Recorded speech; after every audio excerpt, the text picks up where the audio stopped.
রাশিয়ার হুমকি মোকাবেলায় জাতীয় প্রতিরক্ষা জোরদার করছে জার্মানি। এই লক্ষ্যে নতুন একটি স্বেচ্ছাসেবী সামরিক পরিষেবা চালু করতে যাচ্ছে দেশটি।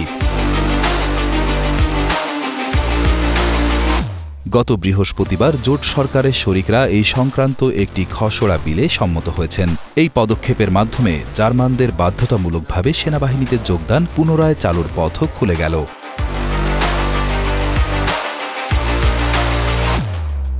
এই পরিকল্পনার আওতায় আগামী বছর থেকে জার্মানির 18 বছর বয়সী সকল তরুণ তরুণীকে তাদের সামরিক সেবার উপযুক্ততা এবং আগ্রহ যাচাইয়ের জন্য প্রশ্নপত্র পাঠানো হবে। পুরুষদের জন্য এই প্রশ্নের উত্তর দেওয়া বাধ্যতামূলক করা হয়েছে। একই সাথে বাধ্যতামূলক স্বাস্থ্য পরীক্ষারও পরিকল্পনা করা হয়েছে। প্রতিরক্ষা মন্ত্রী বরিস পিস্টোরিয়াস এই পরিকল্পনাকে আকর্ষণীয় হিসেবে ঘোষণা দিয়েছেন।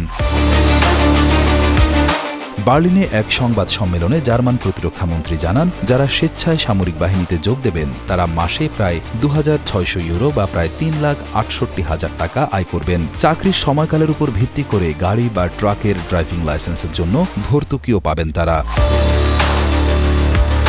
6 মাসের স্বেচ্ছাসেবী কর্মসূচির মাধ্যমে প্রশিক্ষিত রিজার্ভ সৈন্যের সংখ্যা বর্তমানে 1 লাখ থেকে দ্বিগুণ করার আশা করছে প্রতিরক্ষা মন্ত্রণালয়। আশা করা হচ্ছে এই স্বেচ্ছাসেবকদের অনেকেই পরবর্তীতে সক্রিয় সামরিক সেবায় ক্যারিয়ার গড়বেন।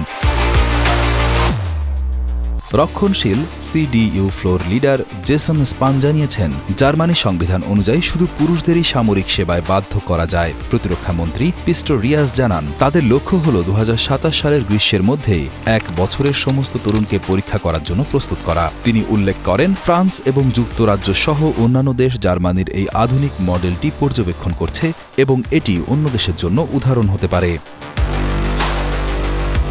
রাশিয়ার নিরাপত্তা উদ্বেগের পটভূমিতে জার্মানি তার সামরিক ব্যয় বাড়ানোর অংশ হিসেবে এই পদক্ষেপ নিল।